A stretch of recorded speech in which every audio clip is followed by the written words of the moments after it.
할렐루야. 예수님께서는 지난주 살펴본 바대로 가이사랴 빌립보의 제자들을 데리고 가셨습니다.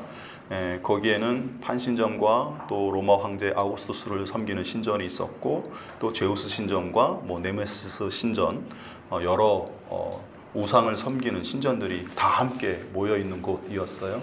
그 세상에서 섬기는 대표적인 신들을 그 당시에 두루 다 살펴본 거죠. 로마를 대표하는 신, 헬라를 대표하는 신, 그 다음에 정치적으로 신격화되어서 숭배하는 황제까지, 그리고 자연신까지 다 이렇게 합쳐가지고 다 둘러보고 난 다음에 예수님이 물으셨죠. 너희는 나를 누구라고 생각하냐고. 근데 하나님의 도우심으로, 또 다른 복음서에서는 성령의 도우심으로 베드로 사도가 주는 그리스도십니다 라는 아주 놀라운 고백을 그 자리에서 합니다.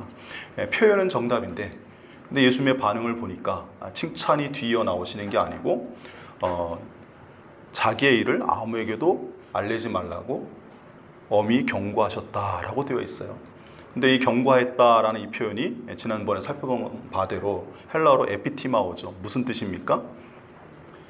꾸짖는다라는 뜻입니다. 근데 이 단어는 사탄을 꾸짖을 때 예수님이 사용하시는 단어였어요. 사탄과 사탄의 세력들을. 그래서 이 말은 굉장히 부정적인 의미로 지금 예수님이 제자들을 책망하신 거예요. 그 이유가 뭡니까? 말은, 표현은 옳은데 그 속에 담겨있는 내용이 문제였죠. 그러니까 베드로가 예수님을 그리스도로 고백한 것까지는 좋았는데, 베드로가 고백한 그리스도의 상이, 그리스도에 대한 기대와 생각이 예수님이 실제로 걸어가실 그리스도의 길과 전혀 달랐던 거죠. 그 당시 사람들이 흔히 생각했던 다윗의 자손으로 오셔서 다윗 왕과 같은 왕이 되어서 유대인들을 로마로부터 독립시켜서 이 세상에 유대인들만을 위한 좋은 나라를 세우는 걸 제자들도 똑같이 꿈꾸고 소망했단 말이에요. 그걸 이루어주실 분으로 예수님을 지목했고, 그게 예수님 그리스도로서 하실 일입니다 라는 고백으로 했으니까, 예수님이 가실 길은 전혀 다른 길이니까 예수님이 사람들에게 이런 잘못된 길을 제자들이 널리 전해가지고 진리를 보지 못하게 하고 그리스도를 올바르게 따르지 못하게 하고, 사람들이 결국은 자기들의 꿈이 꿈대로 이루어지지 않아서 실망할 수밖에 없는 그런 상황을 초래할 것이 명확히 보이기 때문에 주님이 아무에게도 말하지 말라고 얘기하신 거죠. 그리고 이미 그렇게 경고하신 것은 제자들이 그런 말들을 하고 다녔다는 걸 주님이 알고 계신 거예요. 그래서 주님이 그렇게 경고하셨고, 곧 이어서 경고하는 걸로 그치지 않고 예수님께서 진짜 걸어가실 참 그리스도의 길에 대해서 알려줍니다. 근데 그게 뭐였죠? 많은 고난을 받고 유대 종교 지도자들에게 버림받아 십자가에서 죽으실 것과, 그리고 사흘 만에 다시 부활하여 살아나실 것을 가르치셨어요. 근데 앞서 엄히 경고했던 그 말씀에서 이미 드러났듯이 제자들, 특히 베드로의 반응이 이게 잘못된 반응을 보이죠. 예수님을 탁 붙들고 한쪽으로 이렇게 끌고 가가지고 예수님을 꾸짖으면서 말이죠, 안 된다고 반대를 합니다. 그랬더니 예수님이 뭐라고 하셔요? 아주 명확하게 이번에는 말씀하시죠. 사탄아, 내 뒤로 물러가라 라고 말씀을 하셨어요. 지금 하고 있는 일이 사탄이 하는 일이라는 거예요. 실제로 여러분들 잘 아시다시피 예수님이 그리스도로서 사역을 시작하기 바로 직전에 성령께서 광야에 가서 사탄에게 시험을 받게 하시죠. 40일 동안 금식하면서. 그때 사탄이 한 일은, 하나님이 예수님을 통해서 이 땅에 이제 보내셔서 예수님을 통해서 구원하시려는 구원 계획이 있는데, 그 구원의 계획은 당연히 십자가를 지는 길이죠. 근데 그 모든 걸 포기하고 나를 섬기면 천한 만국을 다스릴 권세를 주겠다는 둥 하면서 유혹을 하잖아요. 그러니까 십자가의 고난의 길을 포기하면 영광을 주겠다는 거예요. 근데 지금 베드로가 하는 말도 똑같은 거죠. 십자가의 길을 포기하시고 죽지 않으시면 당신을 우리가 왕으로 추대해서 이 유대 나라의 위대한 왕으로 우리가 섬길 테니까 이 영광의 길을 가자고 유혹한 거예요. 그래서 구조가 똑같아요. 그래서 이 사단이 베드로 속에 들어가서 이 베드로를 통해서 예수님을 유혹한 거라고 보시면 됩니다. 근데 이제 그 순간 예수님이 사탄아, 내 뒤로 물러가라 말씀을 하셨어요. 지금 베드로는 예수님의 제자인데, 제자와 스승의 관계는 본래 어떤 관계냐면, 스승이 앞서 가시고 제자들은 그 스승의 길을 따라가는 거죠. 스승이 제자들을 이끄는 게 스승이고, 가르침을 받아서 따르는 자가 제자인 거죠. 근데 예수님의 제자여야 할 베드로가 오히려 예수님을 가르치고 자기가 원하는 길로 끌고 가려고 하는, 즉 스승의 위치에 있고 앞서가는 위치에 있는 이 역전된 이 상황을 예수님이 한마디로 정리하신 거예요. 뒤로 물러가라. 너 제자의 위치로 돌아가 라고 말씀하신 거고, 내려가서 앞에서 내려가서 저 뒤로 가서 나를 따라와 라고 말씀을 하셔요. 그게 제자의 갈 길이라는 거예요.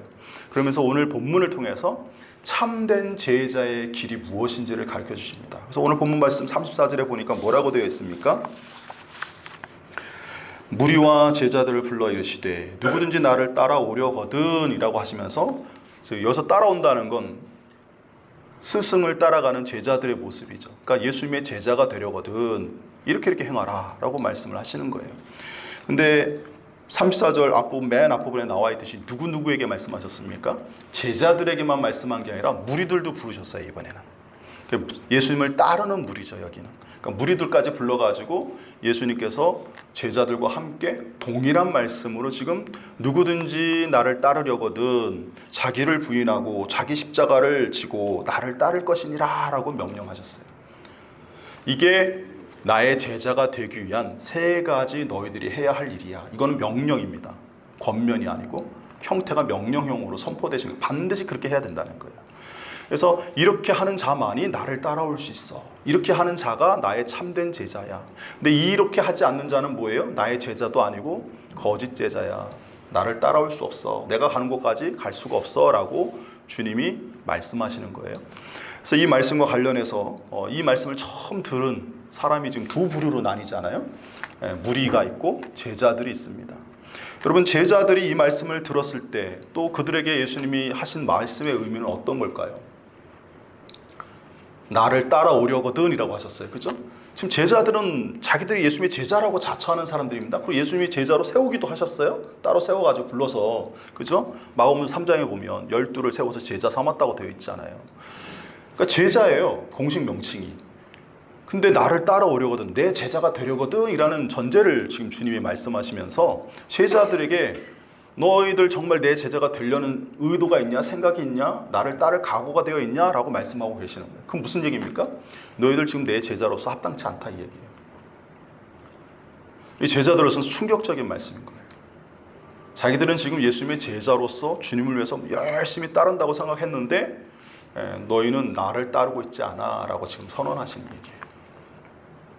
지금 잘못되고 있다는 거예요. 그리고 그 앞서 예수님이 뭐라고 하셨습니까? 그리스도가 가시는 길에 대해서 세 가지를 얘기하셨죠. 많은 고난을 받고 십자가에서 죽으시고 그 다음에 사흘 만에 다시 살아나는 부활에 대해서 얘기하셨어요. 이게 그리스도가 가실 길이에요. 근데 주님이 그 길을 가셨으면 제자들도 그 길을 가야 되는 거죠. 그게 제자예요.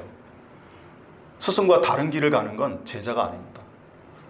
다른 사람의 제자일 수 있어도 그분의 제자는 아니에요. 그래서 지금 나를 따르려거든, 그러니까 내가 간 많은 고난의 길을 가고 또 나를 따라서 십자가의 길을 가고 그래야 이제 부활에 참여하는 것인데 너희들이 나를 따라오려면 지금 너희들 생각과 다른 이 일을 너희들이 받아들여야 된다라는 뜻이에요. 지금 제자들은 영광만 생각하고 있잖아요. 그리고 이 땅에 나라를 건설해서 자기들이 좌정승, 우정승, 누구는 장관, 이런 자리를 차지할 것을 꿈꾸고 있잖아요. 그래서 자기들끼리 몰래 뒤에서 수덕거리면서 싸우고 있고 그런 생각들을 내려놓으라는 거예요. 그런 것들을 부인하고 예수님이 가신 그 고난의 길, 십자가에서 죽는 길을 지금 따라가야만 너희들이 내 제자가 된다라는 의미로 지금 이 말씀을 하는 거예요. 그러니까 이것은 달리 또 말하면 이렇게 되는 거예요. 제자들에게 다시 한번 얘기하는 거예요. 너희들 내가 갈 길이 이런 길인데 너희들이 생각한 것과 전혀 다른 길인데 그리고 너희들이 희망하고 꿈꿨던 좋은 영광의 길, 행복한 길, 축복의 길이 아니고 고난의 길, 죽음의 길인데 물론 그 뒤에 끝은 부활의 영광이지만 너희들 그래도 나를 따라올래? 라고 이야기하는 거예요. 계속해서 나를 따라올 거냐? 라고 묻는 거예요. 지금 오늘 여러분들에게 주님은 물으실 수 있어요. 예수님을 여러분들이 믿고 천국 가겠다고 이제 교회를 다니고 신앙생활을 하고 그동안 열심히 나름대로 해왔는데 그 모습 가운데 여전히 주님과 다른 것을 꿈꾸고 있을 수 있어요. 우리가. 그죠? 세상에서 부귀 영화를 꿈꿀 수 있고 십자가 없는 고통과 고난의 길은 전혀 가고 싶지 않고 영광의 꽃길만 가고 싶은 인간의 사실 본능이죠. 그리고 누구나 다 사실 그런 생각을 합니다. 근데 그런 것들에 함몰되어서 내 삶 가운데 고난이 오는 것을 인정을 못하는, 그래서 집이 망하거나 사업이 망하거나 그러면 주님이 안 계신다거나 주님이 나를 버렸다거나 주님은 계시긴 할지라도 내가 섬길 분은 아니라거나 이런 식으로 생각하게 될 가능성이 우리 안에 잠재되어 있다면 주님이 어떻게 하시겠어요? 너희들 그 생각을 버려라. 그걸 부인해라. 내가 가는 길이 유일한 길이고 생명의 길이고 구원의 길인데 그 길이 이런 길인데 여기만이 구원이 있어. 근데 너희들 이 길을 따라올 거냐라고 주님이 여러분들에게 도전적인 질문을 하실 수 있다는 거예요. 여러분들이 이것만큼은 주님 안 돼요. 이것만큼은 이루어 주셔야 돼요. 라고 생각하는 것들이 사람들마다 다 다를 건데 어쨌든 그런 게 좀 있는 것 같아요. 주님, 정말 이 세상에 제가 살면서 이것만큼은 주님 내 소원을 들어주셨으면 좋겠어요. 근데 때로는 주님이 그거를 들어주시죠. 안 들어주신다는 거 아닙니다. 근데 그것들이 때로는 우리가 생각한 것과 달리 주님의 뜻과 다를 경우가 있어요. 그럼 이제 주님이 그럴 만한 이유가 있으시겠죠. 그럴 때는 주님이 우리에게 단도직입적으로 물으시는 거죠. 너 그래도 그거 고집하고 나 안 따를래? 아니면 나를 따라올래? 포기하고. 그럴 때 우리는 어떻게 해야 하는가? 지금 주님께서는 제자들에게 지금 그 얘기하는 거예요. 너희들 좌정수 우정성에 대한 욕망을 내려놔. 이 땅에 유대인들만의 로마로부터 독립한 그런 나라를 세우는 것에 대한 생각을 포기해. 그리고 나 십자가 지러 가고 고난받으러 갈 건데 따라올 거냐? 묻는 거예요. 거기에 대해서 제자들은 저는 침묵했다고 봐요. 이 순간만큼은. 아직 성령으로 거듭나고 예수님의 부활을 목격하기 전에는 사실 그게 쉽지 않죠. 누가 그걸 쉽게 그렇게 하겠습니다라고 말할 수 있는 사람이 몇 사람이면 되겠어요. 그런데 십자가 부활을 경험하고 난 이후의 제자들은 그 길을 가겠다고 따라갑니다. 우리가 성령으로 거듭나고 예수님의 은혜를 경험하고 하나님의 계심을 온전히 믿는다고 하면 그런 확신의 구원의 믿음이 있다고 하면 우리도 이 자리에서 그렇게 고백할 수 있어야 될 줄로 믿습니다. 그게 우리가 궁극적으로 참 제자의 모습, 추구해야 될 궁극적인 참 제자의 모습이고 우리가 나아가야 될 믿음의 성숙의 지표입니다. 그래서 거기까지 가도록 주님이 우리를 훈련시키시는 거예요. 때로는 여러 가지 은혜를 통해서 믿음을 갖도록 훈련시키시고 그러한 상황에서도 내 것을 내려놓고 주님의 길을 따라가고 즉 주님을 위해서 고난의 길을 내가 감내하겠다라는 의도로 주님이 명령하신 것을 행하는 내 것을 포기하는 그러한 삶을 살아가는 그런 훈련을 주님이 시키고 계시다 이렇게 생각하시면 될 거예요. 그래서 고난이 왔을 때 우리의 죄 때문에 고난이 오기도 하고 사탄의 영적 공격 때문에 고난이 오기도 하지만 악을 선으로 바꿔 쓰시는 하나님은 그걸 우리의 그런 연단의 과정으로 분명히 쓰신다는 것을 여러분 분명히 아시길 바랍니다. 그래서 힘들고 어려운 순간이 오고 우리 생각과 벗어난 어떤 사태가 전개될 때 우리가 해야 될 일은 일단 하나님의 뜻이 무엇인지를 물으셔야 돼요. 내가 기대한 것과 다른 결과가 나타났을 때. 그리고 두 번째는 주님의 뜻에 우리가 온전히 순종하며 따라가고자 하는 믿음을 달라고 주님께 기도하셔야 되고 주님 앞에 어떻게든 내가 믿음의 자리에 있기 위해서 힘쓰는, 인내하는, 씨름하는, 영적으로 고민하고 묵상하고 씨름하는 시간들을 가지셔서 그걸 잘 견뎌내면 그만큼 우리의 신앙이 성숙되어지는 거고 단단한 믿음의 사람으로 서게 되는 줄 믿으시길 바랍니다. 하나님께서 우리에게 정말 이 세상에서 우리가 성취하고 열매를 맺길 원하는 건 이 땅에서 돈을 얼마나 벌고 출세하고 행복하게 사느냐가 아닙니다. 물론 그런 것도 다 주고 싶어 하시지만 가장 하나님이 기대하고 중시하시는 게 뭐겠습니까? 어떤 믿음의 사람이 되느냐라는 거예요. 얼마나 하나님을 신뢰하고 얼마나 하나님 말씀에 순종하고 얼마나 하나님의 뜻을 잘 이해하고 따르는 믿음의 사람이 되느냐. 이게 하나님의 진짜 관심사예요. 그렇게 해서 그런 사람으로 훌륭하게 잘 양육하길 원하세요. 왜요? 그래야 아마 하나님 나라 가서 저 세상에 가서 우리가 트러블 없이 잘 살 수 있어요. 이 땅에서 여전히 부귀 영화를 누리면서 살고 쾌락을 추구하면서 사는 걸 행복으로 여기는 사람이 천국 가면 어떻게 되겠습니까? 타인에게 희생을 강요하면서 자기의 유익을 추구하는 걸 당연시 여기는 사람이 천국 가면 어떻게 되겠어요? 저는 그런 사람이 가기도 쉽지 않다고 생각하지만 가면 어떻게 되겠어요? 그 사람에게 하나님 나라는 천국이 아니라 지옥일 수도 있어요. 하나님 나라는 어떤 사람이 가냐? 하나님의 통치에 동의하고 그것을 그대로 수용하고 따르는 자만이 갈 수 있어요. 그러한 믿음의 사람으로 그러한 것들이 옳고 그것들이 정말 축복이고 그것이 영생이고 그것이 정말 하나님이 주시는 온전한 공의고 사랑임을 믿음과 신앙의 눈으로 바라봄으로써 깨닫고 인정하고 동의하고 그 진리의 의미를 아는 사람만이 가는 게 하나님 나라입니다. 그게 우리가 가야 될 영생이에요. 그래서 그 나라에 가기에 합당한 사람으로 우리를 훈련시키기 위해서 때로 하나님 이렇게 도전적인 질문을 하실 때도 있고, 때로는 주었던 것을 욥의 경우처럼 잠시 잠깐 뺏어가기도 하신다는 사실을 여러분이 아시기를 바랍니다. 그래서 우리의 기대와 다를 때 내가 뭔가 주님과 좀 다른 길을 가고 있구나. 어쨌든 간에. 그리고 이 길을 통해서 주님이 진짜 의도하시는 것은 우리를 벌하시는 데 목적이 있는 게 아니고 우리의 믿음의 성숙을 원하시는구나.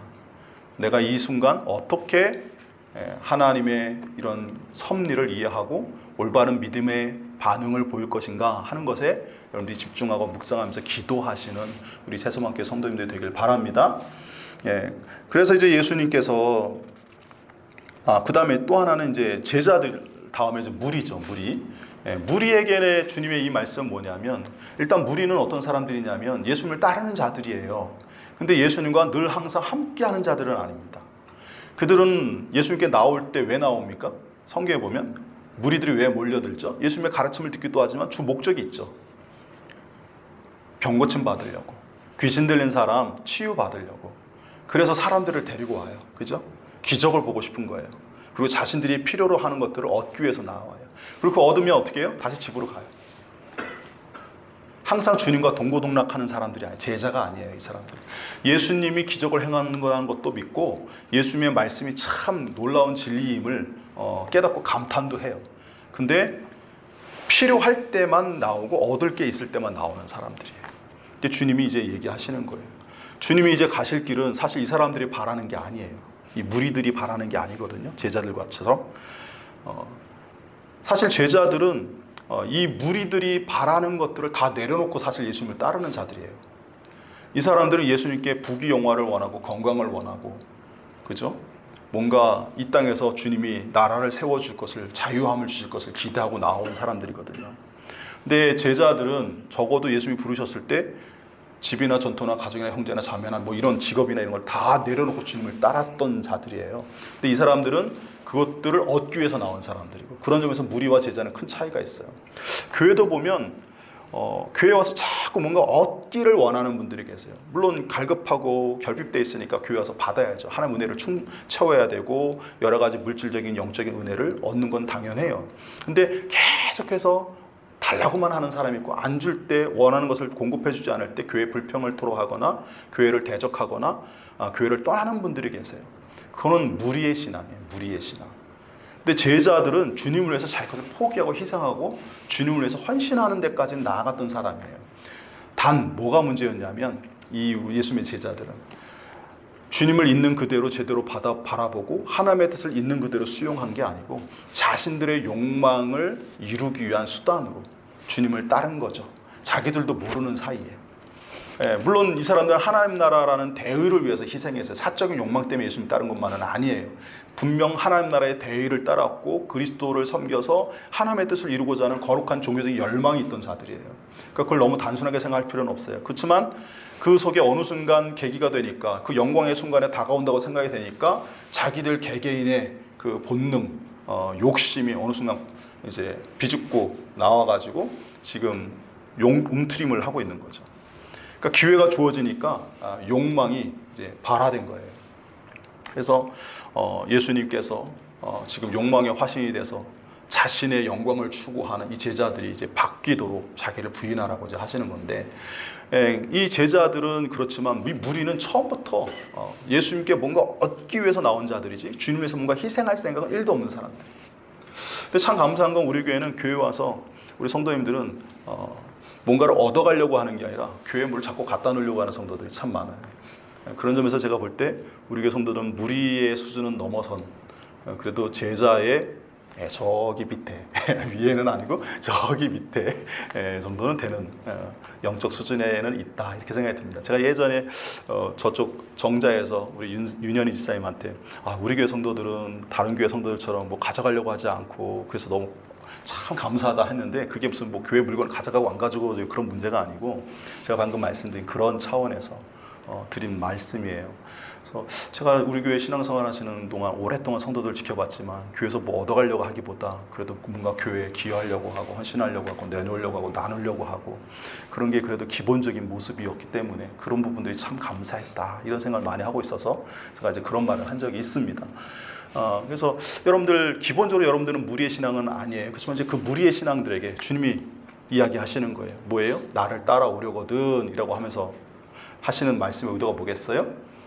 이제는 뭘 얻으려고만 오지 말고 그렇게 하면 나를 끝까지 따라올 수 없다는 거예요.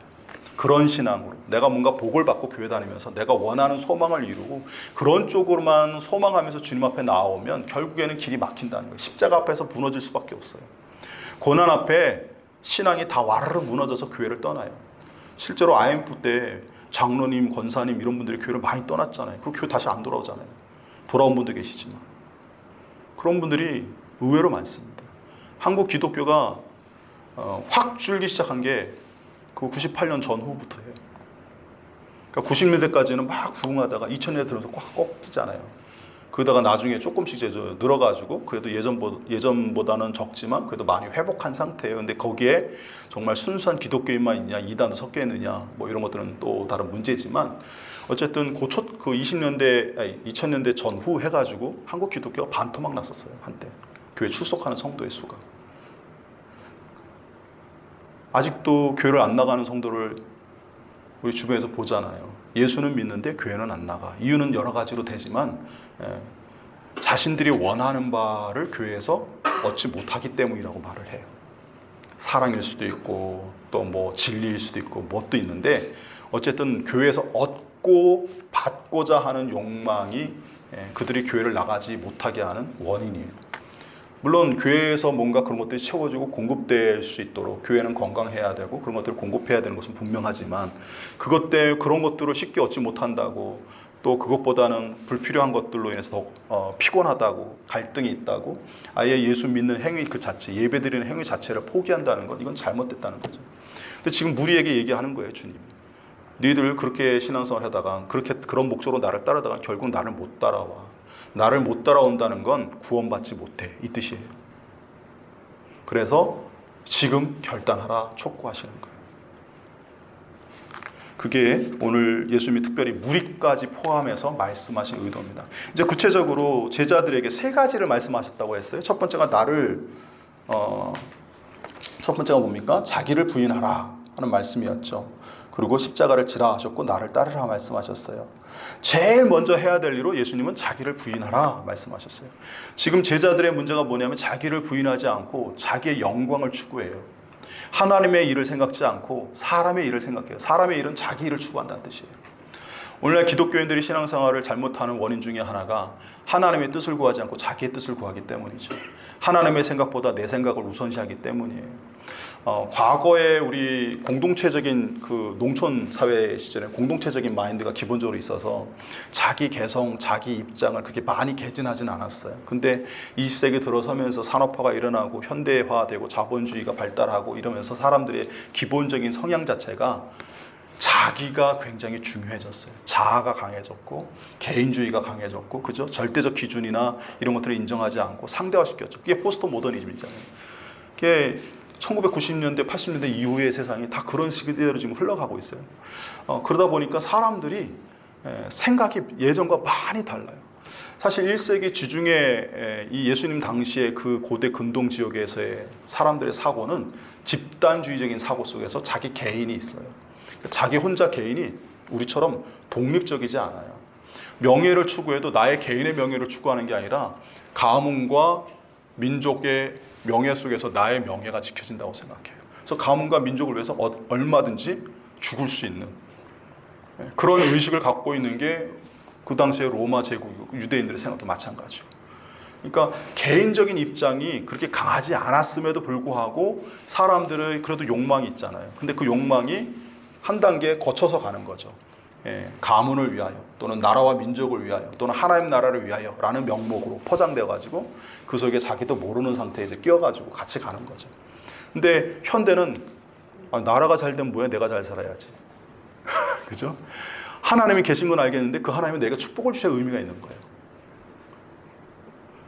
과거에는 하나님의 관점으로 우리 자신을 바라봤는데 성경도 그렇게 가르치고 있고, 요즘은 내 관점에서 하나님을 바라봐요. 하나님을 평가해요.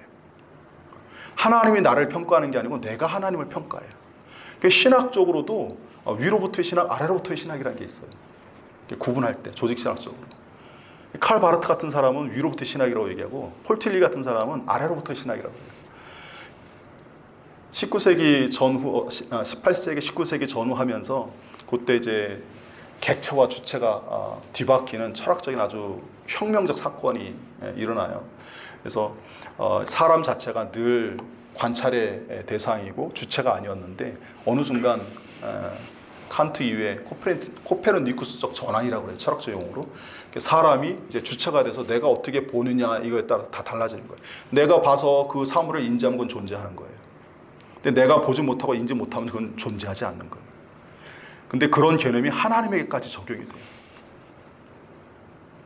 돼요. 불경하죠. 엄밀히 얘기하면. 하나님 말씀과는 정반대되는 시각이에요. 근데 우리가 그렇게까지 노골적으로 하진 않지만 은연중에 이러한 자아중심적 세계관 속에, 개인주의 세계관 속에 너무 익숙해진 나머지 신앙생활을 자기도 모르게 그런 관점으로 해요. 하나님이 내게 축복을 줬다 생각하면 열심히 신앙생활하고 하나님이 내게 고난의 길을 걷게 하시면 왠지 기운이 쭉 빠져가지고 힘도 안 나고 기도하고 싶지도 않고 예배 드리는 것은 하고 싶지도 않고. 근데 하나님 앞에 예배 드리는 건 내가 기분 좋으면 하고 기분 나쁘면 안 하는 겁니까? 아니잖아요. 나를 존재케 하시고 나의 삶, 아까 우리 집사님이 기도 잘하셨는데 내가 지나온 모든 날들이 주의 은혜예요. 그런 의미로 이제 기도를 하셨는데 그 속에 감사가 드려지는 거죠. 그게 예배예요. 하나님은 범사에 우리가 하나님께 감사하면서 예배드리길 원하세요. 그게 마땅하고 그게 옳아요. 하나님의 관점으로 보면 다 이해가 돼요. 근데 현대적인 시각 속에서 나의 개인적인 행복의 관점에서만 보면, 내 관점에서만 보면 아닐 수도 있어요. 그래서 믿음이 들쭉날쭉해요. 업됐다가 다운됐다가 계속 반복돼요. 그래서 현대에 누가 얘기했는데 가장 우상은 뭐냐?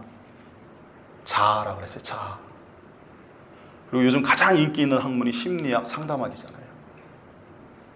사람들이 하나님 앞에 와서 위로받으려 하지 않고 상담학자 찾아가가지고 자신의 인생의 문제를 고민을 해결받고 싶어하고 그들의 말 속에서 답을 찾고 싶으면 하면서 뭔가 위로를 받고 싶어요. 그게 사실 쉽죠. 귀로도 들리고 나와 같은 것을 공감해 주니까. 근데 하나님 앞에 나아가면 사실 일방적으로 고백할 때가 많기 때문에 이게 쉽지가 않아요. 근데 여러분 분명히 아셔야 될 게 뭐냐면 근원적인 해결은 누굴 통해서 얻습니까? 하나님을 통해서만 해결이 됩니다. 사람 말이 옆에 와서 아무리 나를 공감해주고 위로해주고 좋은 말로 몇 마디 해줘도 그게 진리가 아니면 이루어지겠습니까? 하나님의 뜻이 아니면 이루어지겠습니까? 그리고 나의 문제를 내가 스스로 부정하고 고치고 해야 뭔가 변화가 일어날 것인데, 나는 있는 그대로 인정을 하고 상대방만 비판하는 시각에 공감해준다고 관계가 해결되겠습니까? 그런 거는 아니에요. 하나님은 기본적으로 우리의 이러한 문제들을, 근원적인 질병들을, 영적인 문제들, 정신적인 문제들을 콕 집어서 하나님 말씀 우리에게 지적을 해줘요. 어떻게 하라. 오늘 여기서는 뭐예요? 자기를 부인하라 는 말씀으로 제자들에게 너희 생각, 너희 계획, 너희 욕망을 부인하라는 거예요. 그래야 나를 따라올 수 있다. 이게 지금 제자들의 심각한 문제이기 때문에 우리 식으로 얘기하면 내 생각, 내 자아를 내려놔야 돼요. 사도 바울처럼 날마다 나를 뭐예요?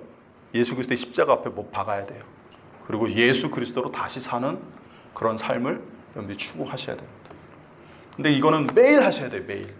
왜냐하면 우리의 자아가 매일 되살아나요. 오늘 하나님 말씀에 순종했다고 막 업돼 있다가도 바로 다음날 확 또 엎어져요. 또 우리의 욕망이 또 생각나고 과거에 있었던 안 좋은 모습이 또 다시 살아나고요. 그건 우리의 죄성이 있기 때문에 그래요. 이 죄성이라는 것은 죄질 형편과 상황이 되면 죄를 짓는 거예요. 죄질 상황으로 어떤 조건이 갖춰지면 유혹을 받게 돼 있어요. 우리가. 그 유혹에 반응하면 그런 길로 또 가는 거예요. 그러니까 이 육신을 벗기 전에, 이 죄성, 원죄가 해결되기 전에는, 즉 우리가 부활하여 거룩한 부활체로 변화되기 전에는 이러한 죄의 유혹을 이겨낼 방법은 없어요. 그 근원적으로 차단할 방법은 없어요. 이기는 방법은 있지만, 성령 안에서 하나님 말씀에서 이기지만 그걸 근원적으로 아예 유혹도 안 받는, 차단하는 방법은 없어요. 그래서 끊임없이 우리가 하나님 말씀으로 날마다 우리 자신을 들여다보면서 우리의 되살아나는 자아들, 욕망들, 생각들을 예수님의 십자가를 생각하면서 못 박아야 됩니다. 자기를 부인하는 작업을 하셔야 돼요. 이번 한 주간 동안 거기에 여러분들이 포커스를 두고 내 생각 내려놓으려고 주님 말씀 따르게 해달라고, 그런 잘 안 되면 그런 믿음 달라고 여러분 기도하시기를 바랍니다. 두 번째는 뭡니까? 예수님 뭐라고 하셨죠? 자기 십자가를 지라 하셨어요. 그냥 십자가를 지라는 게 아니라 자기 십자가를 지라고 하셨어요. 십자가를 지는 거에 대해서 오늘날 많은 의미를 종교적으로 부여합니다. 뭐 십자가를 사명으로 이해하기도 하고, 또는 예수를 위해서 고난을 받는 것으로 생각하기도 하고 그러죠.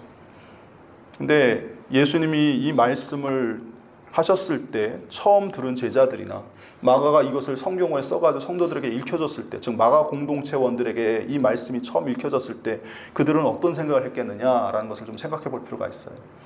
뭐 사명에 대한 이야기, 또는 뭐 주님에서 잠깐 고난받는 거, 그런 차원이 아니에요.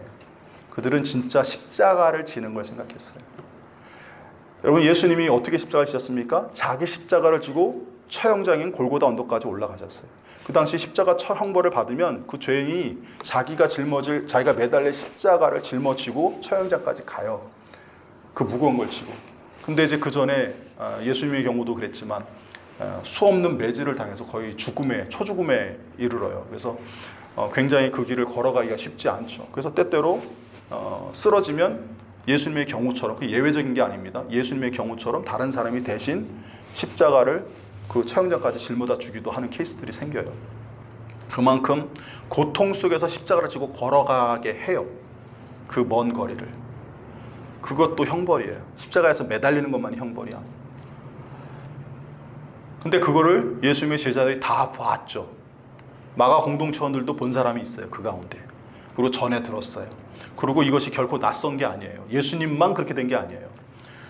요세푸스 글에 의하면 그 1세기의 로마 총독들이 유대인들 가운데 젤로 땅처럼 독립운동한 사람들도 꽤 많이 있고, 또 중범죄자들도 있고, 뭐 이러다 보니까 본래는 반역한 사람들만 십자가형을 처하기도 하는데, 때때로 그렇지 않는 경우도, 중범죄자의 경우에도 십자가형을 받게끔 해요.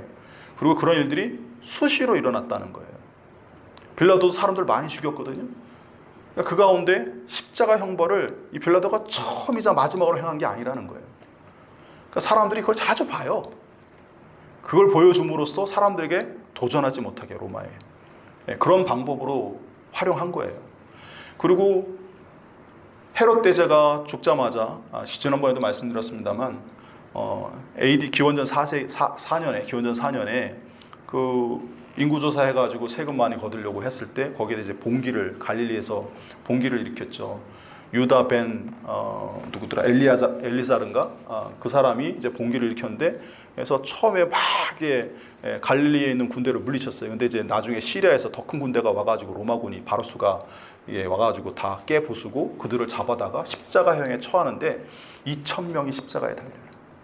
여러분, 로마에서 최대로 많은 십자가 형벌을 한꺼번에 한 게 여러분들 잘 아는 검투사의 반란, 글라디우스, 그 영화에도 나옵니다만, 그런 사람들, 그 검투사들이 반란을 일으켜가지고 스파르타쿠스 반란 있잖아요. 그 아피아 가도로부터 쭉해서 쫙 그 사람들을 6,000명을 매달아요. 6,000명. 근데 십자가와 십자가 사이가 35m씩 거리를 뛰어서 했대요. 근데 그걸 계산하면 200km가 넘어요. 200km가 넘는 로마의 거리에 이 6,000명을 한 사람씩 거리를 뛰어가지고 박아놓은 거예요. 그러니까 200km를 걸어가도 가도 끝없이 십자가에 처형받아서 사람들이 죽어가는 장면을 계속 보게 한 거예요, 로마가. 근데 그것도 어마어마한 충격이지만 그의 3분의 1이긴 하지만 2,000명도 이게 결코 적은 숫자가 아닙니다. 그걸 갈릴리 사람들이 다 봐요. 예수님의 제자들은 갈릴리 사람들이 줄이잖아요. 지금 여기 따라다니는 사람들 대부분, 무리도 갈릴리 사람들이 대부분이에요.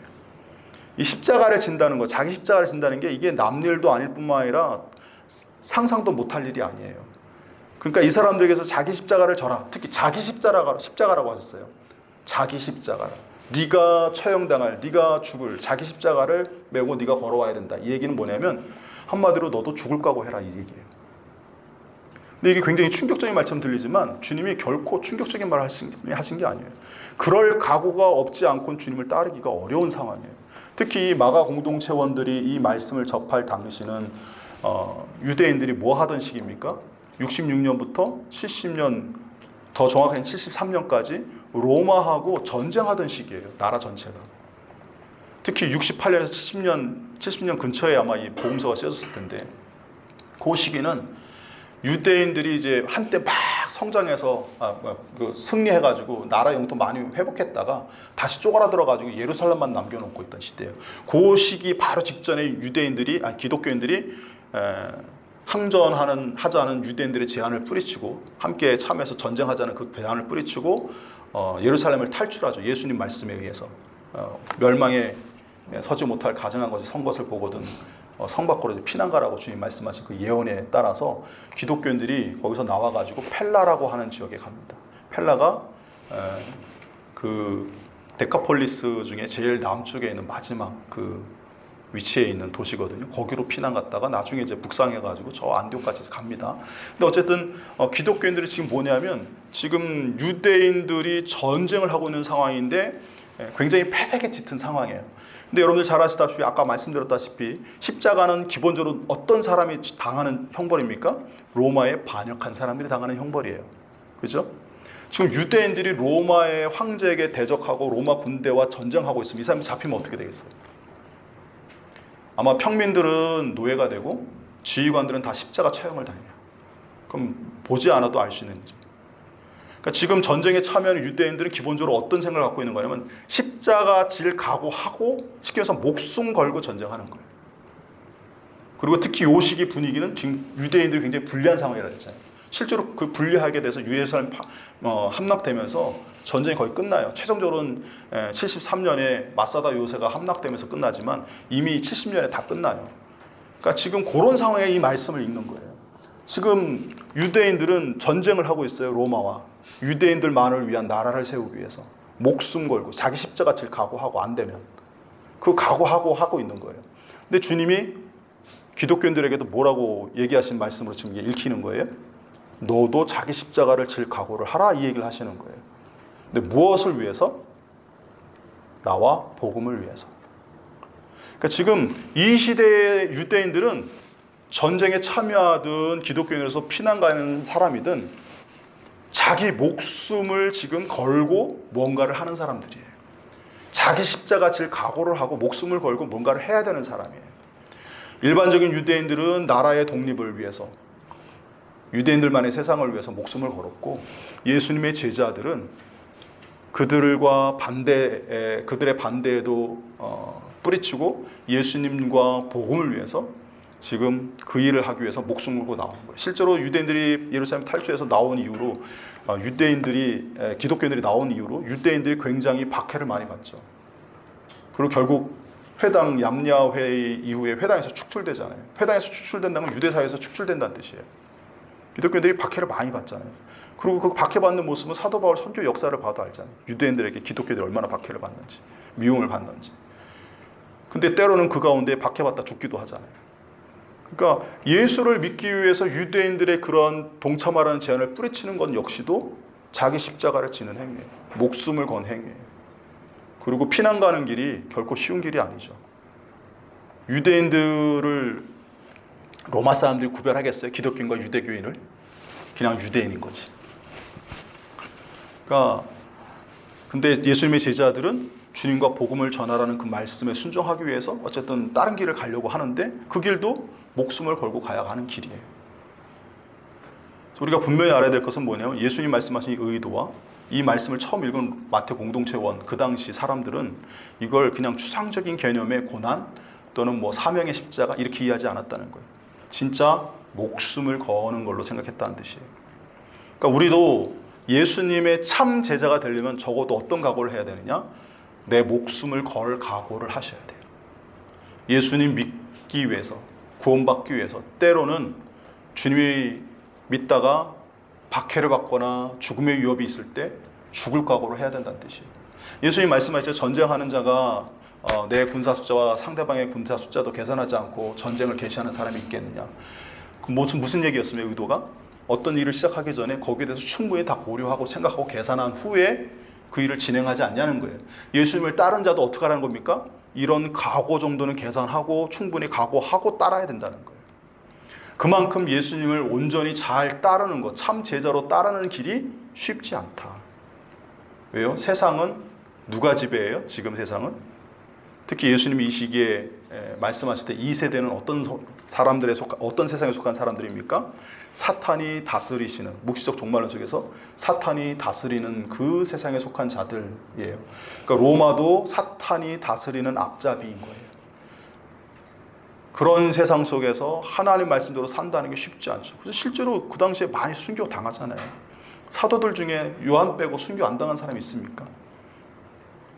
그러니까 예수님의 이 말씀은 허언이 아니에요. 그냥 비유나 추상적인 표현이 아니었고 그 말씀을 듣거나 받아들인 제자들이나 마태 공동체원들이나 무리들도 그렇게 받아들이지 않았어요. 그러니까 우리가 그 부분을 일단 잘 적용해야 됩니다. 뭐 사명의 십자가 전혀 틀린 얘기는 아니지만 그건 부차적인 2차적인 의미. 1차적인 각오는 뭐냐면 목숨을 거셔야 돼요. 신앙. 예수님을 믿는 것에 목숨을 거셔야 돼요. 그럼 뭡니까? 목숨을 건다는 거. 목숨을 얻기 위해서 거는 거죠. 뒷부분에 보면. 그죠? 뭐라고 주님 말씀하십니까? 사람이 만일 온천을 얻고도 자기 목숨을 잃으면 무엇이 유익하리요? 뭐 이런 얘기를 하셔요. 그리고 그 윗부분 35절에 누구든지 자기 목숨을 구원하고자 하면 잃을 것이요. 누구든지 나와 복음을 위하여 자기 목숨을 잃으면 구원하리라. 이렇게 얘기하셨어요. 자기 목숨을 버리는 것 자체가 굉장히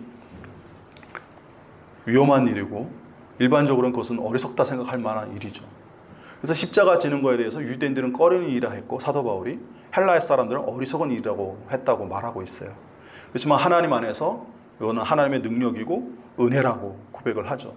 왜 그러냐? 그렇게 죽으려고 목숨을 내놨는데 근데 전제가 있어요. 나와 복음을 위해 목숨을 내놨을 때는 구원하신다는 거예요. 그러니까 그냥 목숨을 내놓고 내 어떤 영광을 위해서 목숨을 버리는 행위는 어리석은 행위예요.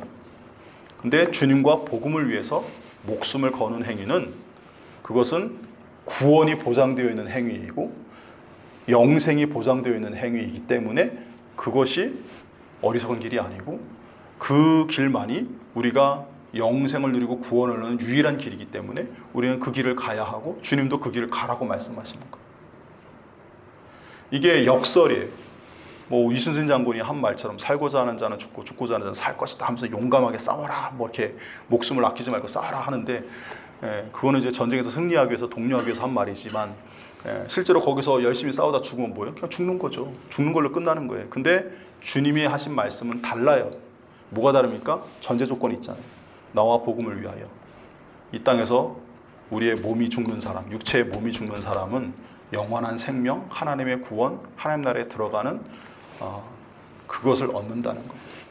그렇기 때문에 이것은 결코 어리석은 일이 아니고 손해가 아니고 오히려 신비이고 역설이고 하나님의 은혜다라고 성경은 계속해서 이야기합니다.